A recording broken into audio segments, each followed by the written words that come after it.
Okey, Assalamualaikum dan salam sejahtera semua. Right, so hari ini kita akan mempelajari tentang bab 1, sains tingkatan 1. Right, so dalam bab 1 ni kita hanya nak mengenali, okay, ataupun dia adalah pengenalan kepada penyiasatan saintifik. So untuk awak menjadi saintis, untuk awak menjadi bijak di dalam sains, jadi awak kena tahu ini adalah asas-asas dia. Okay, mari kita tengok. So, sains, okay, kita akan tengok 1.1, 1.2 dengan 1.3. Okay, hari ini. So, dalam 1.1, sains adalah sebahagian daripada kehidupan seharian. Betul. So, di mana-mana saja awak akan menjumpai sains. So, antara bidang di dalam sains sebenarnya ada banyak. So, antaranya adalah fizik, di mana fizik ni adalah kajian tentang tenaga dan kesannya terhadap jirim. Right? So, awak akan tahulah tentang tenaga-tenaga. Contohnya, kenapa tenaga haba boleh dihasilkan? Bagaimana tenaga elektrik boleh dihasilkan? Bagaimana tenaga nuklear boleh dihasilkan? Jadi semua itu berkaitan dengan fizik. Jadi nanti kalau awak dah besar nanti awak boleh bekerja di dalam bidang kejuruteraan dan dalam bidang elektrik lah. So dekat sini awak boleh menjadi seorang jurutera. Okay? Engineer lah. Kita panggil engineer jurutera. Ataupun awak boleh menjadi seorang ahli fizik. Kalau awak menjadi seorang ahli fizik dan awak menjadi seorang profesor, awak boleh bekerja di universiti sebagai pensyarah. Jadi ini antara peluang-peluang pekerjaan yang ada di dalam bidang fizik. Okay. Kemudian awak juga boleh jadi awak boleh kerja dekat TNB, kan? Kerana TNB menggunakan banyak tenaga elektrik, dia menghasilkan tenaga elektrik untuk kita. Jadi memerlukan ramai jurutera. Okay, seterusnya kita tengok bidang biologi. Macam cikgu, dulu cikgu adalah daripada bidang biologi. Jadi hari ini cikgu jadi cikgu lah. Okay, jadi biologi ni adalah kajian tentang benda hidup. Kalau kita tengok perkataan bio itu bermaksud benda hidup. Okay, ataupun ilmu pengetahuan tentang benda hidup. So apa-apa benda yang hidup, contohnya zoologi berkaitan dengan haiwan, mikrobiologi berkaitan dengan virus, berkaitan dengan bakteria dan sebagainya. Okey, lepas tu fisiologi berkaitan dengan fungsi-fungsi tubuh badan, fungsi-fungsi tumbuh-tumbuhan, fisiologi, dan botani tentang tumbuh-tumbuhan. Jadi ini semua berkaitan dengan bidang biologi, right? So awak boleh bekerja dalam bidang ni sebagai seorang kalau awak pandai dalam bidang biologi, sudah semestinya awak boleh menjadi seorang doktor kalau awak berminat. Okay? Dan awak juga boleh menjadi veterina, right? Veterina, seorang doktor haiwan, okay? Yang bekerja dalam bidang zoologi. Jadi kenapa haiwan sakit? Jadi awaklah akan merawat dia sebagai seorang veterina dan sebagainya. Okay, boleh. Seterusnya dalam bidang kimia, kita tengok bidang kimia ada kajian tentang jirim dan tindak balas yang berlaku apabila kimia. Okey, awak campurkan karbon dengan oksigen. Okey, dia akan membentuk apa? Awak campurkan hidrogen dengan oksigen, dia akan membentuk apa? Apa tindak balas yang akan terjadi? Adakah suhu akan meningkat, suhu akan menurun? Adakah letupan akan berlaku? Jadi itu semua berkaitan dengan kimia. Jadi antara bidang yang ada ialah farmakologi, forensik dengan toksiologi, berkaitan dengan toksik dan sebagainya. Jadi awak boleh menjadi juga sebagai seorang ahli kimia. Okay? Dan di hospital, selain awak menjadi seorang doktor, ada juga peluang awak untuk menjadi ahli farmasi. Okay? Farmasi ini adalah orang yang bagi kita ubat. Okay, doktor dia akan tulis nama ubat, tetapi yang akan memberi kita ubat, yang akan menyediakan ubat itu ialah ahli farmasi. Jadi ahli farmasi kena expert lah dalam bidang kimia. Okay, seterusnya kita tengok geologi. Geologi ni adalah berkenaan dengan bumi. Okay. Okey, jadi kajian tentang batuan, tanah dan mineral. Apa yang ada di dalam tanah? Okey, apa mineral-mineral yang ada di dalam tanah? Okey. So contohnya batu-batu yang bernilai, petroleum, gas asli dan sebagainya. Jadi antara bidang yang ada ialah geokimia, geomorfologi dan geofizik. Okey. Jadi ini semua ialah berkenaan dengan bidang geologi, yang mana juga awak juga boleh jadi jurutera kalau awak nak.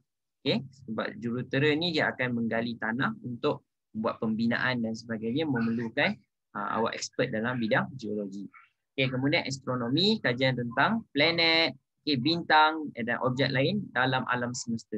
Jadi bidang ini adalah bidang yang baru nak berkembang di dalam Malaysia. Okay?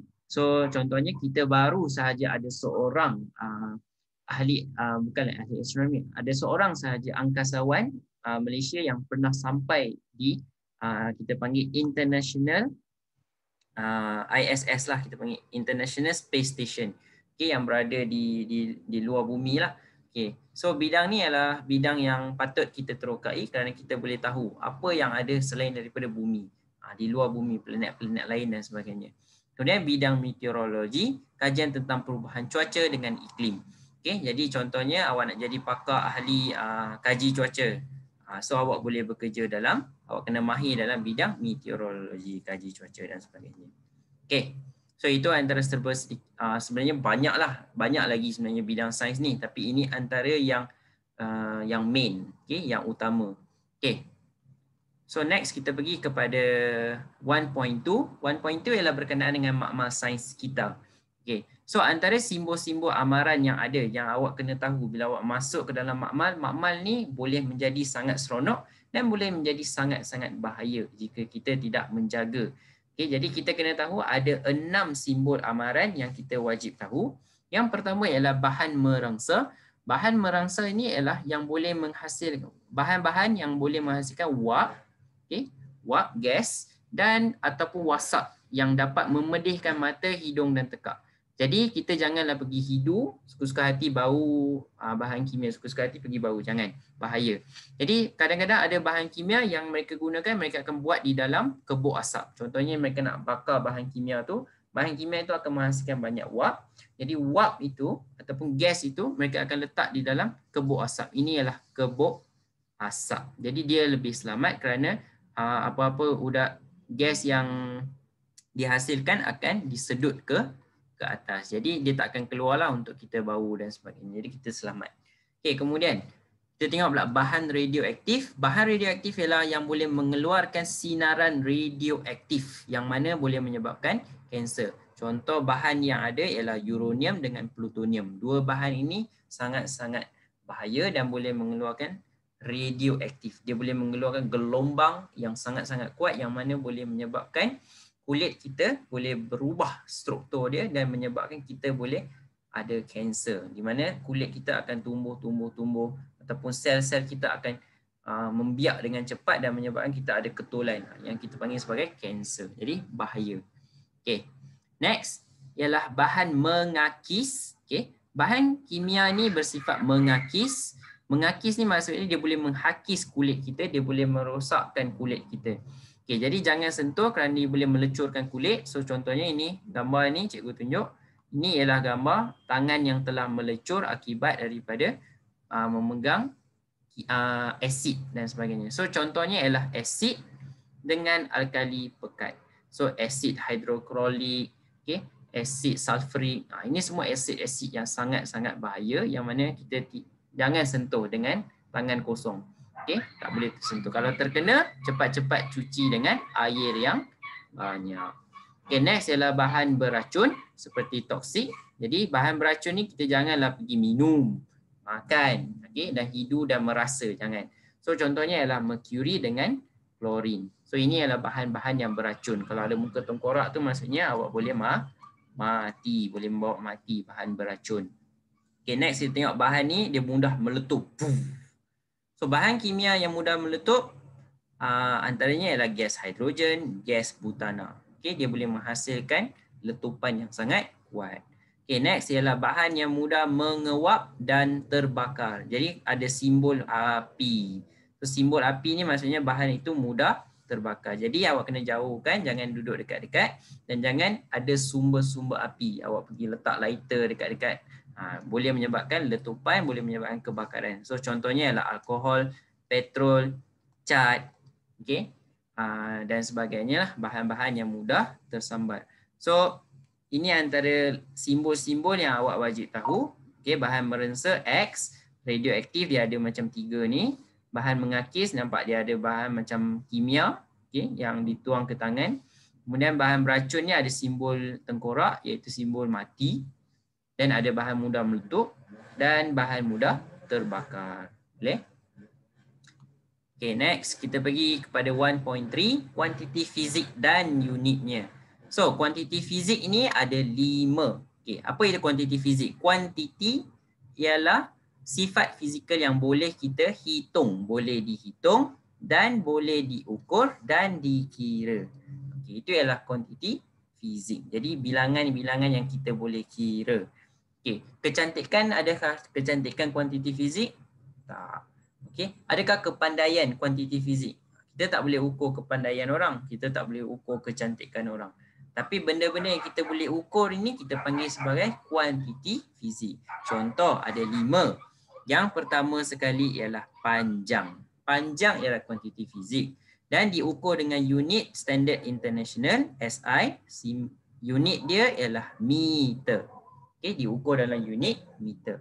Jadi unit meter ni dipakai dalam seluruh dunia. Bila kata SI unit ni maksudnya unit tu dipakai di seluruh dunia. Okey, so yang pertama ialah unit panjang iaitu unit meter dan simbol meter ialah M. Boleh? M huruf kecil Dan yang kedua, unit yang kedua ialah GSIM. Okey, GSIM. So GSIM ni diukur dalam unit kilogram dan simbol kepada kilogram ialah kg. Kilogram, kg. Ketiga, masa. Masa diukur bukan guna jam, bukan guna hari. Kita guna saat. Dan simbol bagi saat ialah S. Okey, saat. Okey, nombor 4, suhu. Suhu badan, suhu air, suhu apa-apalah. Suhu kawasan persekitaran. Jadi suhu diukur bukan guna Celsius walaupun di Malaysia kita lebih menggemari guna Celsius, tetapi kalau di seluruh dunia mereka akan menggunakan Kelvin. K huruf besar. Jadi simbol bagi K ialah K huruf besar. Okey, dan nombor 5 ialah arus elektrik yang mana kita boleh ukur berapa banyak arus elektrik yang melalui sesuatu konduktor ataupun dalam suatu wire tu berapa banyak arus yang melaluinya. Jadi kita boleh ukur berapa banyak arus. Contohnya handphone ni. Okey, dalam bateri dia berapa banyak arus yang boleh mengalir. Okey, contohnya TV. Berapa banyak arus yang boleh mengalir dalam TV kita. So, dia diukur dalam unit SI iaitu ampere. Okey, ampere dan unit bagi ampere ialah A besar. So, boleh? So, 5 unit yang kita dah belajar. So, M untuk panjang, kg untuk jisim atau berat, S untuk masa, K Kelvin untuk suhu dan ampere untuk arus elektrik. Boleh? Okey. Dan sekarang ni kita akan pergi kepada yang terakhir sekali pada hari ini iaitu pertukaran unit dalam kuantiti asas. Jadi kuantiti asas yang kita akan bincang, tadi kita dah tahu ada 5. Tapi kita hanya akan ambil 3 daripada 5 itu, iaitu yang pertama ialah panjang. Bagaimana untuk menukarkan unit dalam panjang, kemudian unit dalam berat ataupun jisim, dan yang ketiga ialah masa. Okey, so mari kita tengok. So, macam ni, cikgu akan selalu buat, contohnya apabila cikgu nak menukarkan unit, so cikgu akan buat macam ni. So, cikgu akan tulis unit yang paling kecil sehingga unit yang paling besar. Yang paling kecil di bahagian kiri, yang besar di bahagian kanan. So, di bahagian kiri, cikgu ada milimeter, sentimeter, meter, kemudian kilometer. Lagi sekali, milimeter, sentimeter, meter, kilometer. Dan di antara unit tu cikgu akan letak. Okey, so meter, milimeter ke sentimeter ada 10. Sentimeter ke meter 100 dan meter ke kilometer 1000. Boleh? Mudah ingat? Okey. So apa yang kita akan buat? So kita akan tengok So contohnya kalau cikgu nak tukar, so cikgu dah tulis milimeter ialah yang paling kecil ke meter, ke kilometer. So bila kita bergerak ke kanan, unit dia semakin besar. Okey, bila kita bergerak ke kanan, unitnya semakin besar. So apabila besar, kita akan bahagi. Okey. Ingat B B untuk besar, semakin besar. Okey, maka kita akan bahagi. Jadi contohnya milimeter nak ke sentimeter, kita kena bahagi. Kerana milimeter kecil, dia nak ke sentimeter besar. So apabila nak besar, dia kena bahagi. So apa-apa unit yang semakin ke kanan, dia akan bahagi. Dan apa-apa unit yang daripada besar ke kecil, kita akan darab. Boleh? So kita pergi kepada yang kedua, berat. So berat, contohnya cikgu ada miligram ke gram. So antara miligram, gram, kilogram dengan tan. So yang ni paling senang kerana di antara ni semua 1000, 1000, 1000. Okay, jadi miligram ke gram. So kerana miligram kecil, dia nak ke gram besar. So besar kita perlu bahagi. Boleh? Dan kalau yang besar ke kecil, sama juga kita darab. Okay. Untuk unit masa pun sama. Unit masa kita ada saat, minit, jam, hari dan minggu. Okay. Sebenarnya ada lagi lah bulan, tahun dan sebagainya. Tapi kita hanya sehingga minggu. Okay. Jadi saat ke minit, saat kecil dia nak ke minit besar. Jadi kita perlu bahagi. Kalau besar ingat, besar bahagi. So bahagi. Dan kalau daripada unit minggu, okay, 7 minggu bersamaan dengan berapa saat? Okay, jadi kita akan darab. Okay, boleh? So ini kena ingat. Boleh? So kena hafal lah. Antara unit dengan unit tu, antara saat dengan minit tu berapa? 60 ke, 24 ke, itu kena hafal. Tak ada cara lain. Kena hafal. Okay. So next, kita akan buat beberapa soalan. So contohnya, okay, tukarkan unit-unit yang berikut. Okay, yang pertama kita buat yang panjang dulu. So 60 mm bersamaan dengan berapa sentimeter? Okay, first step kita tengok kecil ke besar ke kecil. Okay, milimeter kecil, dia nak ke sentimeter besar. Jadi kita perlu bahagi. So kita tahu kena bahagi. So 60 perlu bahagi dengan berapa? Okay, mari kita tengok. So untuk milimeter nak ke sentimeter, dia perlu bahagi 10. Jadi kamu pun bahagilah dengan 10. Okey. So ni potong-potong, maka kamu akan dapat 6 cm. So 6 cm lah. Senang. Boleh guna kalkulator juga. Okey. Gunakan kalkulator pun boleh. Ataupun kalau tak nak, kamu kalau boleh buat seterus, lagi bagus. Okey. 73 cm. Okey, B 73 cm nak ke kilometer. So kecil ke besar, maka bahagi. Okay, so kita tulis dulu 73 dia nak bahagi dengan berapa? Okay, mari kita tengok. So sentimeter nak ke kilometer, sentimeter ke kilometer. Dia perlu melalui 2 stesen. Nampak tak? Dia perlu melalui 100, kemudian dia akan melalui 1000 baru dia sampai ke kilometer. So sentimeter ni dia kena bahagi dengan 100, kemudian bahagi dengan 1000. Boleh? So 2 kali bahagi. Bahagi dengan 100, kemudian bahagi dengan 1000. Baru dia dapat kilometer. So 73 bahagi 100, bahagi 1000. Okey. So mari kita guna kalkulator. 73 bahagi 100. Okey. Kemudian bahagi 1000. Maka kamu akan dapat, dia akan tulis dekat kalkulator kamu 7.3 darab 10 negatif 4. Okey. So ini yang jawapan yang kamu akan dapat dalam kalkulator kamu. Okey. So dekat sini terbalik. Okey, tak apa. Okey. So ini antara jawapan dia. Boleh? Okey, sekarang ni kita pergi pula. Kilometer nak ke meter. Kilometer besar nak ke meter. Meter kecil. So dia akan darab. Okay, so 80 darab berapa? Okay, kilometer ke meter. Mari kita tengok. So kilometer nak ke meter satu stesen je. So 1000 sahaja. So dia kena darab 1000. Boleh? So darab 1000. Maka akan dapat 80,000. So 80 km sama dengan 80,000 meter. Okey, boleh? Okey, next. Okey, ni adalah jawapan dia. Okey, next. 60 meter ke milimeter. So besar ke kecil. So darab. So 65 perlu darab dengan berapa? Mari kita tengok. So meter ke milimeter. Jadi ada 2 stesen. Meter dia kena darab dengan 100. Kemudian dia kena darab dengan 10. So darab 2 kalilah, darab 100 darab 10. Okey, maka akan dapat 65,000. Jadi 65 meter sama dengan 65,000 milimeter. Okey, boleh? So itu antara cara dia nak buat. Okey, ni sama saja gram ke kilogram. Kecil ke kilogram, besar. Jadi dia perlu bahagi, besar bahagi. So 80 perlu bahagi dengan berapa untuk dapat kg? Mari kita tengok. So gram ke kg satu stesen je, iaitu 1000. So bahagi dengan 1000. Okey.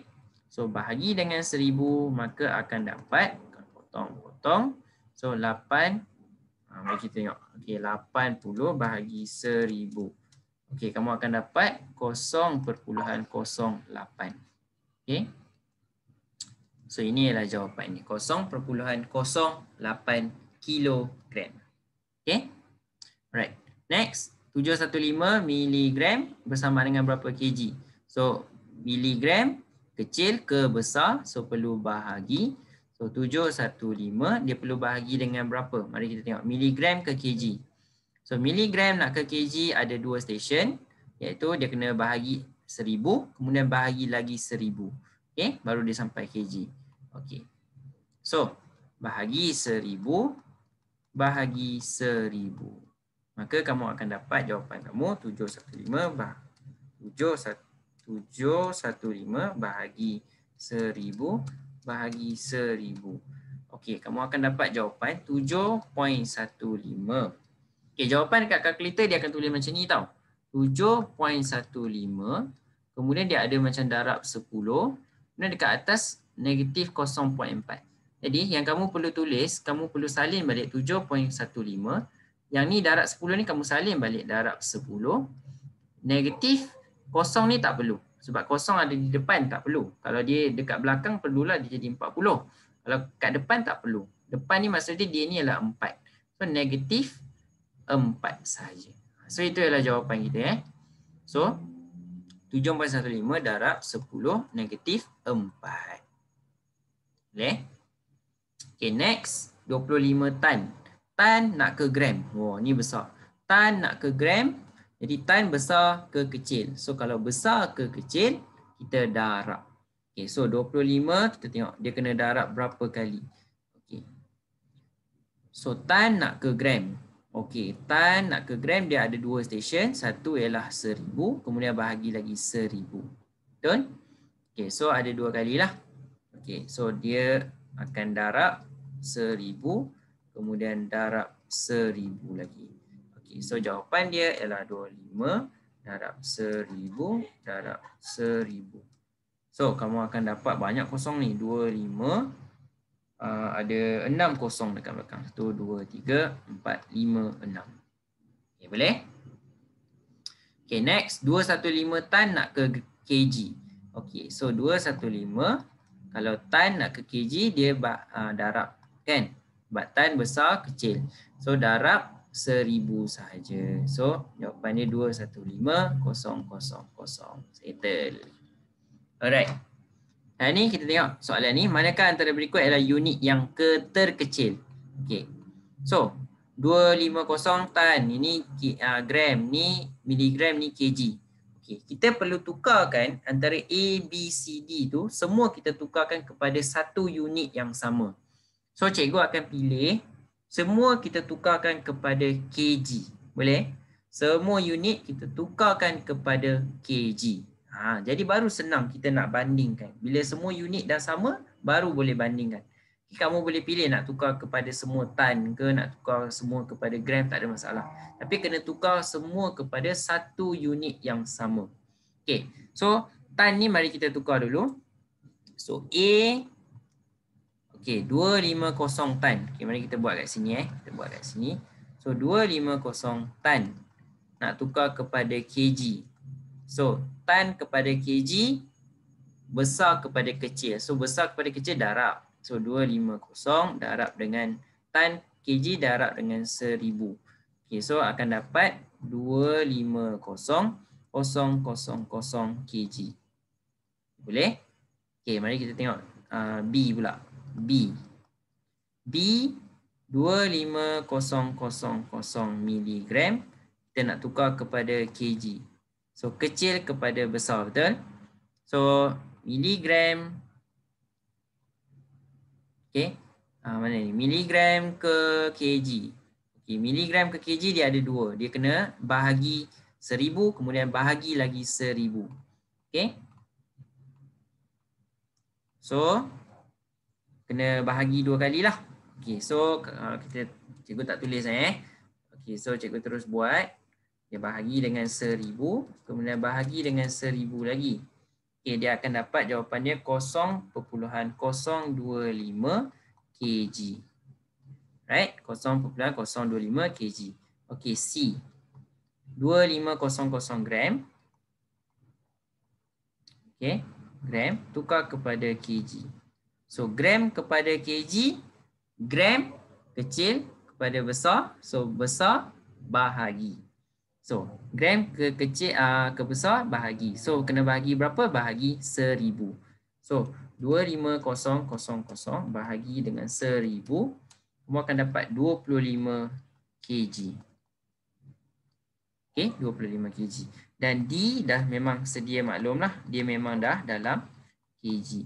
So mari kita tengok. Antara yang ni, kg, yang mana yang paling, kita nak tengok yang paling kecil. So kita kena tengok, ini 250 kg. Ini 25 kg. Ini 0.025 kg. Ini 25,000 kg. So jawapan dia ialah B. Okay, sebab ini ialah yang paling kecil. Jika yang paling besar, A lah. Kalau yang paling kecil, B. Boleh? Okey. Yang ni cikgu tinggalkan untuk kamu. Kamu buat. Sama saja cara dia. Okey, boleh? So, ini cikgu tinggalkan untuk kamu. Kamu buat dan tinggalkan jawapan kamu di komen.